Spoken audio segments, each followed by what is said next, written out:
Este panel se llama Capturando Carbono y Generando Oportunidades.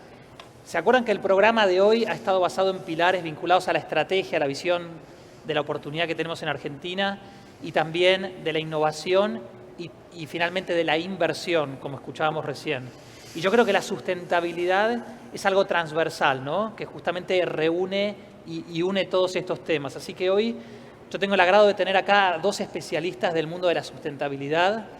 Y lo que quiero es, y lo que queremos con este panel es realmente que ustedes puedan compartir con toda la audiencia lo que están haciendo, su experiencia, de una manera muy pragmática, ¿sí? Porque todavía es un tema que o a veces hay desconocimiento o también incluso miedo. Así que lo que queremos lograr hoy es realmente transmitir a ustedes temas, conceptos y herramientas bien pragmáticas para que ustedes se lo puedan llevar. Así que vamos a unir en este panel también dos sectores, el mundo de la forestación, ¿se acuerdan que lo mencionamos hoy más temprano? Con el mundo de la agricultura. Y un poco la lógica es que el sector de la forestación es un sector que viene mucho más avanzado en el mundo de lo que es el carbono, pero la agricultura está avanzando a paso firme, ¿no? Y creo que en el medio hay una convergencia, una intersección interesante para explorar. Así que, sin más, me gustaría primero comenzar con vos, Sebas, que nos cuentes qué es GMF, qué es lo que estás haciendo. Así podemos conocer más de ese mundo de la forestación. Perfecto. ¿Me escuchan bien? Bueno, primero, Robert, muchas gracias por la invitación. La invitación es un lujo para nosotros hoy poder estar acá y contarles un poco qué hacemos en GMF. GMF significa Grupo de Manejo Forestal y aunque no lo parezca, hace ya 20 años que nos dedicamos a hacer proyectos de carbono forestal. Básicamente consiste en recuperar bosque nativo o hacer proyectos de plantaciones forestales con nativas y a través de eso, resumidamente, fijar carbono para transformarlo en crédito de carbono que vendemos a través de lo que puede ser un commodity a empresas que necesitan compensar su huella de carbono, que hoy es un tema que está bastante en boga, pero nosotros venimos haciendo desde lo que era el protocolo de Kioto. Hoy tenemos operando más de 9 proyectos en Argentina, 2 en Brasil y hemos desarrollado un know-how suficiente como para ser consistente con lo que venimos haciendo. Eso básicamente es lo que hacemos hace 20 años. Sebas. Matías, vos conozco un poco tu lado inicialmente mirando a la forestación, pero después también pasando rápidamente a la agricultura. Contanos qué es Nativas, qué es lo que están haciendo. Vale, lo que hacemos en Nativas es impulsar la producción con valor ambiental. Que te cuento una anécdota, hace unos días en Colombia nos dieron un premio de Nature Tech Lab y se acercó un director de Bimbo y nos dijo: qué bueno lo que están haciendo, es lo que el mundo necesita, que es producir con valor ambiental. Yo le dije, sí, es valor ambiental, pero también valor económico. ¿Y cómo surge el valor ambiental? Es reconociendo el capital natural que tienen los productores y los dueños de los campos. ¿Qué es el capital natural? Por ejemplo, tenemos una cosechadora, es un capital, que me produce un servicio, que es cosechar. El capital natural nosotros lo observamos en los montes nativos, en las costas de río, en los humedales. Entonces lo que hacemos es, con la ciencia y con tecnología, evaluar los servicios ecosistémicos que brinda ese capital natural. Y a partir de ahí generar valor ambiental, que es créditos, bonos y activos ambientales que pueden estar en los patrimonios netos de las compañías. Muchas gracias, Mati. Vamos a tocar ese tema, ¿no?, de los servicios ecosistémicos. Hemos conversado ahí varias ideas y lo vamos a ir un poquito más a fondo, pero antes de eso, aclaremos un poco el tema regulatorio, ¿no? Este mundo de la sustentabilidad, del mundo de los créditos de carbono, tiene aspectos regulatorios que a veces dependen a nivel de la Unión Europea o a veces a nivel de los países. ¿Hay algún tipo de regulación, en el caso de Europa en particular, u otro tipo de regulación que hoy esté condicionando lo que hacemos en Argentina o esté generando oportunidades para Argentina? Digamos, ¿cómo podemos tener más claridad sobre qué regulaciones hoy nos están afectando directamente a nosotros como productores agropecuarios o en oportunidades forestales también? Y es una pregunta para cualquiera de los dos. ¿Querés que la tome yo? Dale. Bueno, hay múltiples. Voy a ir a 2 específicas que hacen por ahí a la forestación y al carbono, que en este sector los deben conocer muchísimo.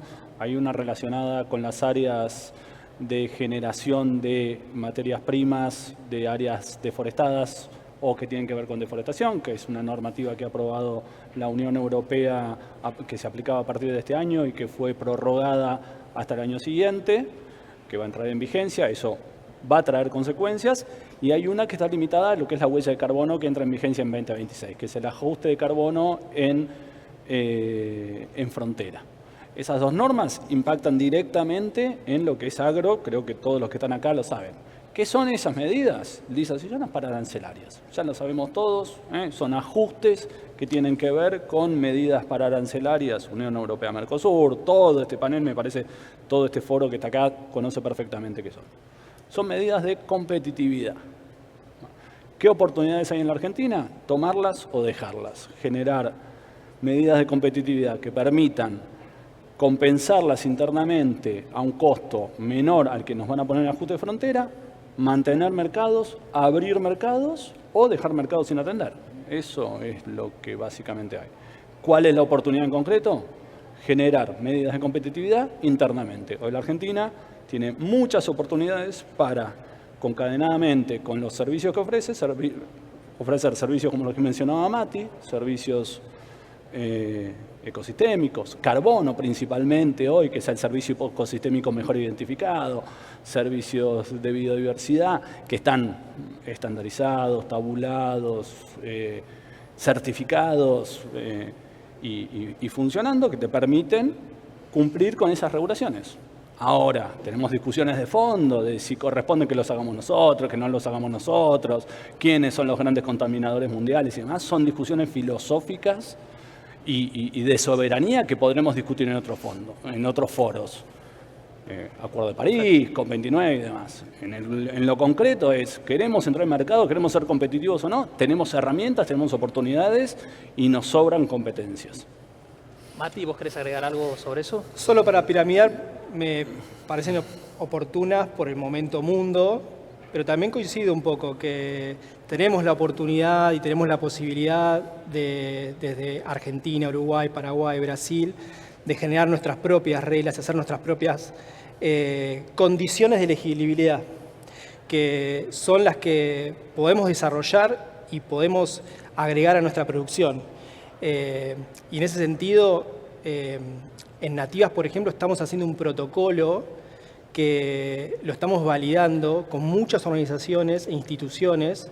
Acá puedo contar INTA, puedo contar a Presid, se llama Naturaleza Positiva, que es cómo nosotros producimos con el agregado de ganancias de biodiversidad, captura de carbono, retención de agua, mejoras de suelo. Entonces, el proceso es crear un ecosistema y crear, con la mejor tecnología que tenemos, que es la conversación, poder hacer un ecosistema que podamos hacer nuestras propias condiciones de elegibilidad y competitividad y de preferencia, porque si hay algo que tenemos en Argentina es que podemos crear productos que sean preferidos en el mundo. Okay. Ahora, yo creo que hay un elemento que lo podemos tratar de analizar, porque creo que es algo que se ha discutido, por ejemplo, en las redes.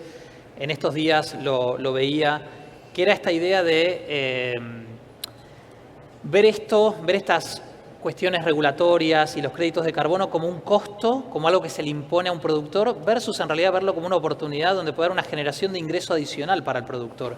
Yo creo que hay todavía confusión sobre todo este marco y me gustaría, seguir con vos, Mati, un segundo, para ser bien pragmáticos. Acá podemos tener un productor que tenga 200 hectáreas de producción agrícola en algún lugar de la pampa húmeda y escucha hablar de la agricultura regenerativa.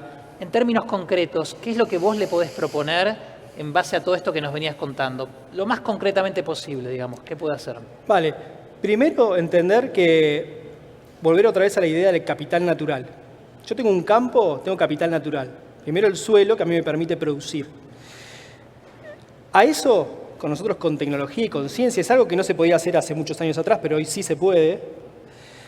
Podemos determinar qué valor ecosistémico, qué valor le da, qué servicio le da un monte nativo, un humedal a la producción. Y el valor en cuanto a servicios que puede dar a la producción, por ejemplo, esto es parecido a la meditación, que todos sabemos que es muy bueno, pero que muy pocos lo hacen, ¿no? Pero hay toneladas de evidencia de que nos hace muy bien a nosotros, pues es una muy buena inversión tomarnos 5 minutos y respirar. Lo mismo que es producir acompañando con procesos naturales y diseñando los campos a partir de diseño de soluciones basadas en la naturaleza. Entonces, lejos de ser un costo para el productor, es una gran oportunidad. Primero, porque hay toneladas de paper que dan evidencia que si nosotros incluimos e incorporamos naturaleza en los campos, la producción va a haber mucho mejor suelo, va a haber mucha retención de agua, va a haber muchos más polinizadores. Entonces es una inversión que yo hago, primero, para mejorar mis condiciones, mejorar mi resiliencia en el campo, y segundo, tener esta posibilidad enorme que es vender servicios ecosistémicos a todas las compañías que lo necesitan. Porque dentro de una cadena de valor, hoy tenemos que hacer remoción de carbono, compensación de carbono y, por ejemplo, la captura de carbono que hacemos en la producción se puede vender en la cadena de valor, se llama insetting. Es una gran estrategia para que los productores puedan agregar y tener un nuevo flujo de ingresos dentro de su producción.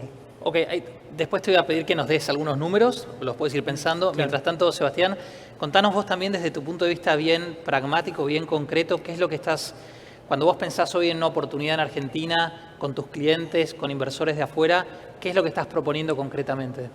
Cuando pienso en una oportunidad, lo primero que hago es bien pragmático, aunque suene antipático. A ver, primero vamos a ponerlo un poquito en contexto. Crisis climática, crisis, oportunidad, bien antipático. Voy a ser bien antipático y voy a hablarle bien al mercado. La solución a la crisis climática, que es evidente y está probada, no está en el offsetting, no está en la compensación de ese pequeño rango que puede aportar la compensación. Está, como bien dijiste vos a la mañana en tu presentación, está en descarbonizar la economía. ¿Qué significa descarbonizar la economía? Seguir creciendo, desacoplando la curva de emisiones con la curva de producción. Va por ahí. Empecemos a producir de otra manera. La compensación va a ser una solución primaria que tiene que ver con compensar esas emisiones hasta que logremos esa descarbonización. En esa descarbonización, nosotros en esa compensación lo que vamos a hacer es brindar estos servicios ecosistémicos, dentro de los cuales el primero es la compensación del carbono, fijar carbono. Cuando íbamos a hablarle a los productores, a los bancos, al oil and gas, a las mineras, le hablábamos de carbono, de biodiversidad, de manejo de cuencas y decían, ¿de qué me estás hablando? Cuando le perforamos la palabra commodity, pizarra, portfolio, activos, futuros, securitización de activos, empezaron a entender. Cuando a esas palabras le dijimos, el mercado te lo cobra $25, vos lo podés producir en $8 en Argentina, lo entendieron clarísimo.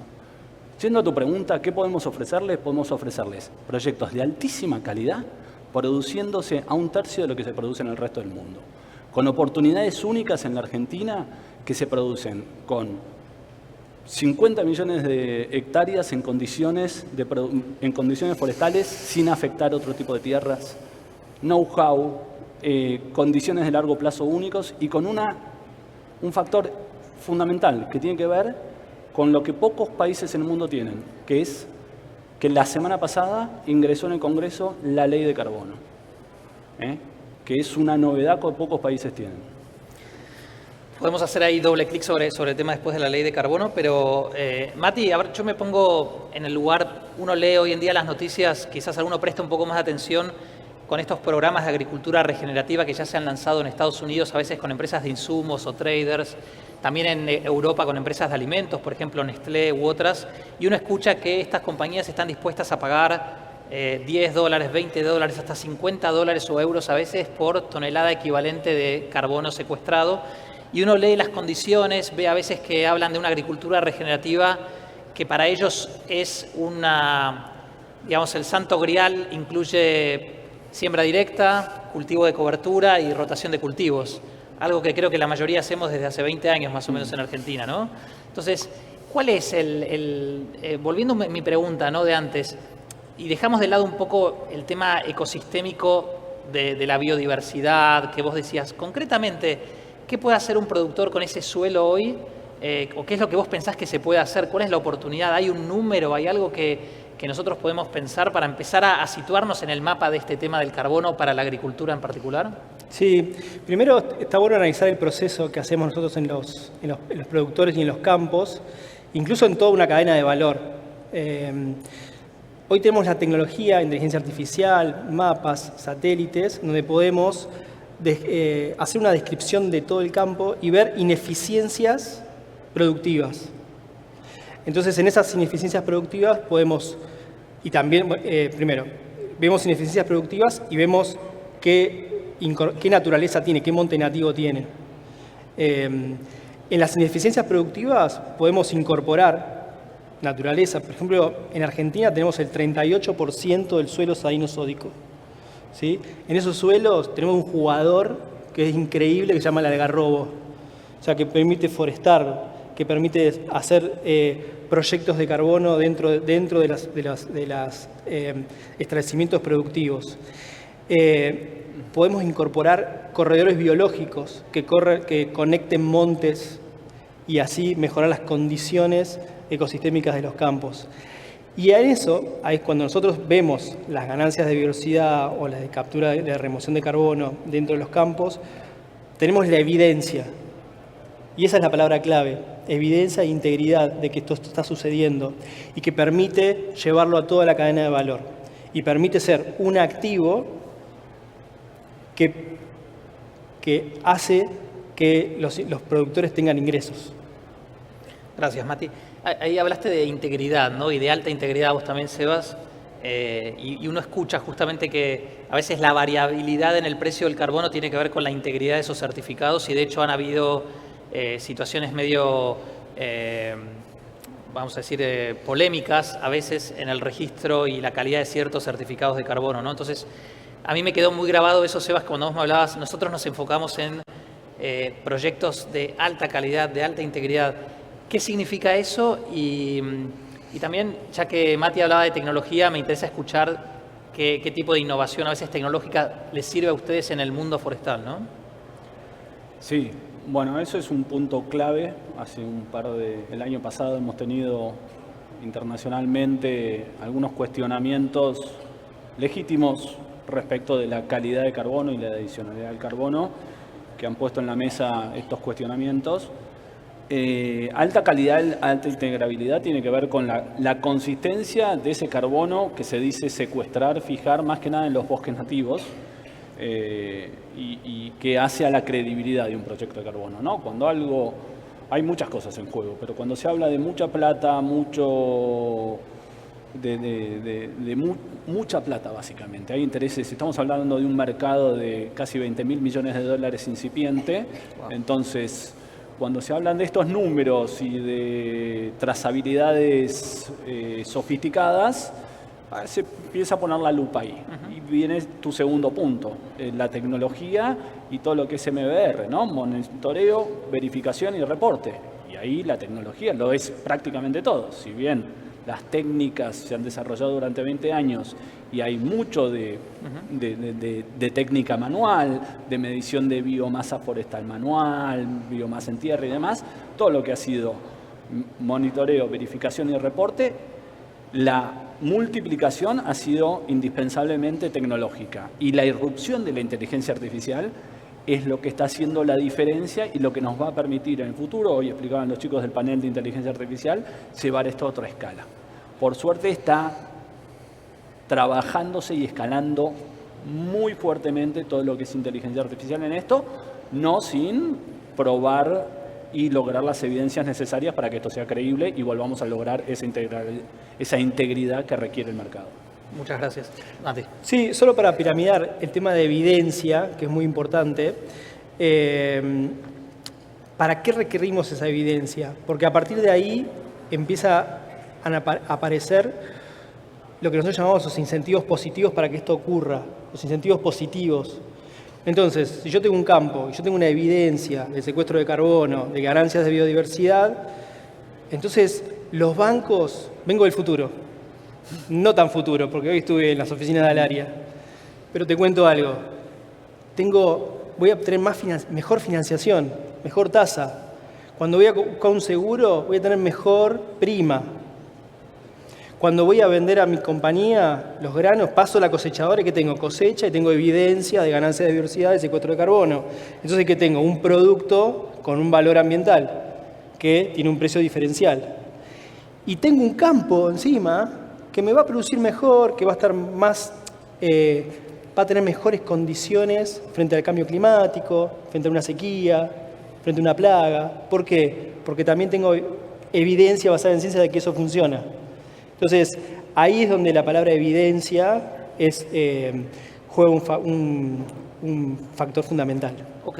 Ahora, yo escuché hoy a varios productores acercándose y comentando este tema de la oportunidad de mejorar las condiciones de financiamiento gracias a esa validación, a esa credibilidad que puedes aportar, aunque también a veces habían dudas respecto a si el mercado finalmente te lo ofrecía o no, y yo creo que eso tiene que ver quizás con el momento emergente que tenemos.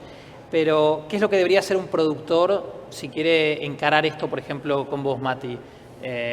¿Vos ves que son los productores los que se pueden acercar a vos y trabajar? ¿O son más las compañías en la cadena las que pueden ser tus clientes? ¿Cómo ves ese juego, ¿no? Hoy estuvimos hablando de las redes, de los ecosistemas, de cómo trabajar en conjunto. ¿Vos creés que la mejor manera de que se desarrolle este mercado de carbono, por ejemplo, en la agricultura regenerativa, va a ser a partir de los productores o van a ser las compañías que empujan? A mí me toca el mejor de los trabajos, que es armar redes, ecosistemas. Entonces, lo cierto es que en Nativas trabajamos con los productores, hablamos de la tranquera de los productores, vamos a los campos, los visitamos, vemos las condiciones. Después está la tecnología, que con inteligencia artificial, que con mapas miramos su campo, vemos las condiciones que tiene, vemos la potencialidad en desarrollar producción con naturaleza positiva o secuestro de carbono. Pero estamos hablando con los productores y lo que hacemos es acercarle también financiamiento para que esto suceda. Nos toca estar en un momento en que esto es inicial. Es como si estuviéramos hablando de Bitcoin hace 10 años. ¿Sí? A mí me miran de acá. Bueno, pero es el mundo en que a mí me encanta trabajar y en Nativas nos encanta trabajar. Es el mundo deseable y el mundo viable. El mundo viable y el mundo deseable. Es el mundo que nos encanta trabajar y el mundo que construimos con los productores. Y por otro lado, con las compañías. Y a mí me hace mucho sentido la metáfora de los servicios que pagamos hoy con nuestra tarjeta de crédito. Para hacerlo más dinámico y más romper un poquito. Pero ¿se acuerdan hace 5 años su tarjeta de crédito tener un Netflix, tener un Mercado Libre Plus, tener un Disney, el Disney Plus, tener Amazon Prime, no existía eso. Y hoy en la tarjeta de crédito tenemos todos los débitos de los servicios digitales que hoy pagamos. ¿Está bien? De la misma forma, las compañías van a empezar a pagar servicios ecosistémicos. ¿Por qué? Porque saben que porque tienen que cumplir metas y obligaciones climáticas, entonces tienen que hacer todas las mejoras tecnológicas para reducir las emisiones de carbono, pero también para compensar. Tienen que trabajar en servicios ecosistémicos, ¿por qué? Y porque sus productores van a necesitar polinizadores, van a necesitar mejores suelos, van a necesitar mejores retenciones de aguas en sus campos. Entonces, esto es naturalmente, vamos a empezar a pagar por los servicios ecosistémicos de la naturaleza. Ok, nos queda poco tiempo y como somos bien estrictos con el reloj, vamos a ir cerrando, pero tengo una pregunta para vos, Sebas, también. Quizás alguno también ha escuchado que recientemente fue la conferencia COP16 de biodiversidad en Cali, en Colombia, y quizás también alguno escuchó que en los últimos meses se cerró un fondo de forestación en Paraguay por casi $300 millones para forestar en Paraguay. Les recuerdo a muchos que en Paraguay lo que se hizo en las últimas 2 décadas fue sobre todo deforestar, todavía se sigue deforestando algo. A mí me pasó, como anécdota, un cliente que durante tiempo se dedicó a deforestar. Yo le dije, yo no te voy a ayudar a conseguir capital para deforestar, good luck con eso. Y a los años me llamó y me dijo, no, es que estoy haciendo un proyecto nuevo para reforestar. Y se paga solo con los créditos de carbono, etc. Creo que está pasando algo muy fuerte en el tema forestal, por eso hago énfasis con eso. Me gustaría preguntarte, Sebas, uno ve todo ese contexto, ¿no? ¿Quiénes son tus clientes? O sea, ¿quiénes hoy están haciendo lo que vos estás desarrollando? ¿Son clientes en Argentina? ¿Son clientes de afuera? ¿Son inversores? ¿Son compañías? Me gustaría entender un poco a quién le hablas, quién es el que está interesado en esas oportunidades. Sí. Permitime que le aclare a Mati que está equivocado, que el mejor trabajo lo tengo yo. Porque vienen y nos llaman nuestros clientes y nos dicen: Sebas, necesitamos que nos busques un campo. Nuestro CEO hizo el claim carbono neutro a 2030. Necesitamos 200.000 toneladas de carbono de un proyecto de forestación, un proyecto de esto. Tomá, no nos preguntes por el presupuesto, andá y hacelo. Es para dentro de 6 meses. Y ahí nos vamos. Y nos vamos a Paraguay, nos vamos a Brasil, buscamos biochar. ¿Quiénes son nuestros clientes? Compañías del sector del oil and gas, que tienen ajuste de fronteras y cotizan en Nueva York. Compañías mineras, compañías del agro, compañías muchas con headquarters en Europa, que no pueden tener sucursales fuera de Europa que estén avanzando sobre frontera agrícola deforestada. Bancos que dijeron: no, nosotros somos prácticamente verdes y no tenemos huella de carbono, prácticamente somos servicios. Se dieron cuenta que sus alcance 2 y alcance 3 de huella de carbono son terriblemente contaminantes. Y fueron sus CEOs y dijeron: claim carbono neutro 2030. Hicieron las cuentas y les da altísimo, pero son súper líquidos. Salgan a ser muy horizontales. Todos esos fueron y dijeron: vamos a hacer proyecto de carbono. ¿Y dónde podemos hacer? Vimos que Argentina es súper competitivo. Vimos que es súper sexy tener un campo en Argentina, que es un activo súper interesante. Vimos que hay un know-how impresionante en Argentina. Vimos que esos campos en Argentina, en Brasil, en Paraguay, siempre tienen complementariedad con alguna otra área, ganadería, agroforestería. Vimos que hay pocos argumentos para no hacer proyectos de carbono, y que si hacemos estos proyectos de carbono en África tenemos problemas, en Asia ni los miramos, en Estados Unidos son imposibles de hacer, en Europa ni lo miremos porque valen $70 la tonelada. ¿Qué oportunidad Argentina? Vamos a Argentina, donde hay muchísimo para hacer en proyectos de carbono. Bueno, genial. Muchísimas gracias. Se nos ha ido el tiempo. Fíjense cómo conversábamos hoy al inicio hablando de la convergencia temática. Terminamos hablando de biodiversidad, de carbono, de agua. Y también se recuerdan que hablamos de la institucionalización de nuestro sector. Cómo hoy compañías que no tienen nada que ver con nuestra industria, ¿no? De oil and gas, de mining, bancos, están entrando a través de estas temáticas. Creo que esto es lo que viene. Me parece que el año que viene vamos a estar trabajando mucho más estos temas. Pero mientras tanto les agradezco y los invito a que los aplaudan a Sebas y a Mati. Muchas gracias.